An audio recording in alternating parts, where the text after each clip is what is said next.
Age is just a number, right? Well, some numbers are defying gravity. Meet the incredible seniors who are rewriting the rules of aging. They're 80 and fabulous, living life to the fullest.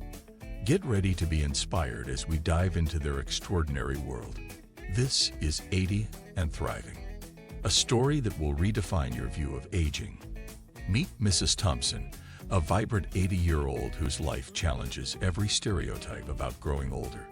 Discover how she embraces freedom and independence, living her golden years on her own terms. In modern society, turning 80 is often perceived as a significant milestone, marking a time when people may lose their independence and need to rely on others for care. However, Mrs. Thompson, an 80-year-old woman, defies this stereotype with her unique outlook on life. She firmly believes that age is merely a number and should not dictate one's ability to live independently. Despite entering her 80s, Mrs. Thompson chooses to live alone, savoring her peace and freedom. Her children frequently invite her to move in with them, hoping she could enjoy family life, but she politely declines. With a laugh, she says, "I'm quite content on my own. No need to burden my children. Living alone in my old age is the happiest and most stable choice for me. There's no other way of aging that compares to this freedom and independence." Mrs. Thompson maintains that a fulfilling old age doesn't have to rely on children, but should be self-managed. She enjoys the tranquility of living alone, pacing her days according to her own rhythm without adhering to others' habits and expectations. This independence is not only a testament to her self-sufficiency, but also a declaration of her life's dignity. She is committed to maintaining this independent lifestyle until her final days. To Mrs. Thompson, controlling her own life is the ultimate happiness and satisfaction. Mrs. Thompson says, "Look at me. I'm 80 years old, yet my hearing is as sharp as ever. My vision remains clear, and I walk with energy. If I didn't tell you my age, you'd think I'm just over 60. I'm full of vitality. Since my husband passed away 10 years ago, my children have been increasingly concerned. They constantly urge me to live with them, fearing for my safety and health if I stay alone. But I've made up my mind to live independently. I appreciate their concern, but I really don't want to disrupt their lives during my old age." Why? First and foremost, Mrs. Thompson loves her freedom and prefers living according to her own wishes rather than being bound by her children's habits. In their homes, there are areas she cannot access or touch, which she finds restrictive. Moreover, she doesn't want to be a burden to her children. They have their own lives to lead, and her presence, even if unspoken, would likely disturb their peace, particularly affecting their spouses.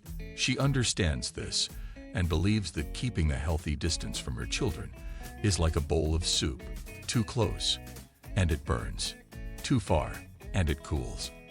Living together with differing habits and viewpoints could create friction and disrupt harmony, something she wishes to avoid. After careful consideration, she decided that living alone was the most comfortable option.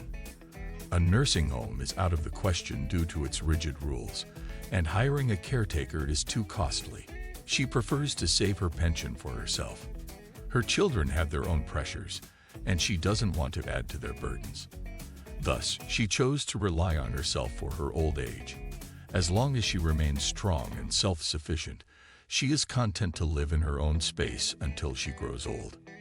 To keep her body in shape, Mrs. Thompson has invested significant effort and research. She even joined like-minded friends to visit renowned longevity villages to study the lives of centenarians. What she discovered was astonishing. These elderly individuals, regardless of their age, shared a common trait. They were always active, either working in the fields or tidying up at home, never waiting for others to serve them. Their spirit of independence and self-reliance is truly inspiring. Observing these healthy, long-lived elders, she found that each possessed a determined, cheerful, and optimistic attitude.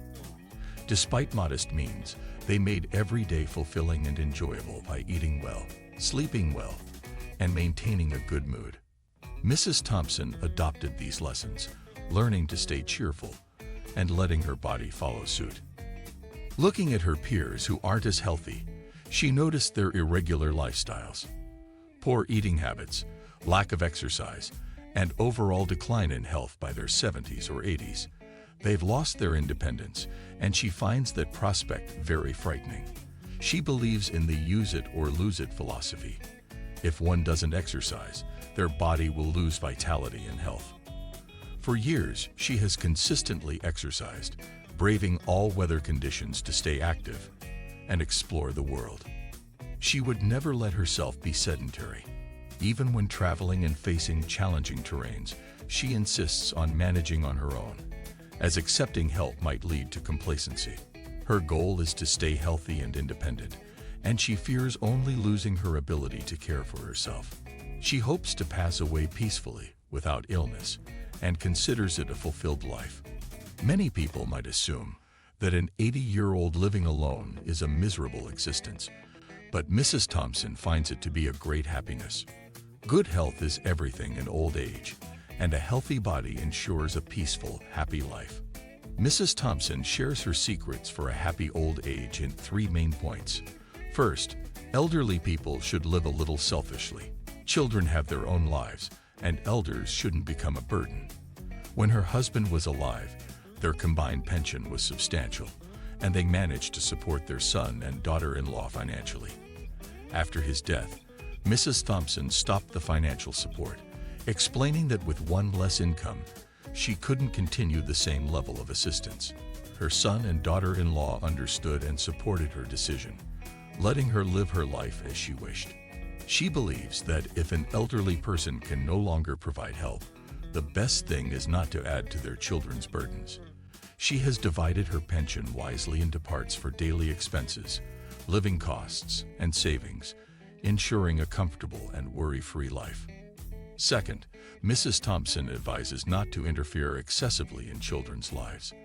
Many elderly people try to help their children, often sacrificing their own comfort, which sometimes leads to children expecting more and becoming indifferent. She believes that it's important to stay detached from their children's issues and focus on one's own life, maintaining a social circle and personal interests. She enjoys inviting neighbors over for tea and conversation, keeping her life vibrant and untroubled by her children's matters. Her children respect her independence and enjoy her visits without insisting. Third, Mrs. Thompson emphasizes the importance of living happily and avoiding dwelling on the past. She believes that enjoying the present and maintaining an optimistic outlook is crucial for a fulfilling life. Even when faced with challenges, she refuses to let them affect her mood, adhering to the belief that one should pamper oneself and live joyfully. This approach has kept her healthy and strong. By not letting the past dictate her present, she finds happiness in her independence. In summary, living alone in old age does not equate to loneliness or unhappiness. With good health, a positive attitude, and proper financial planning, one can enjoy a very happy life on their own.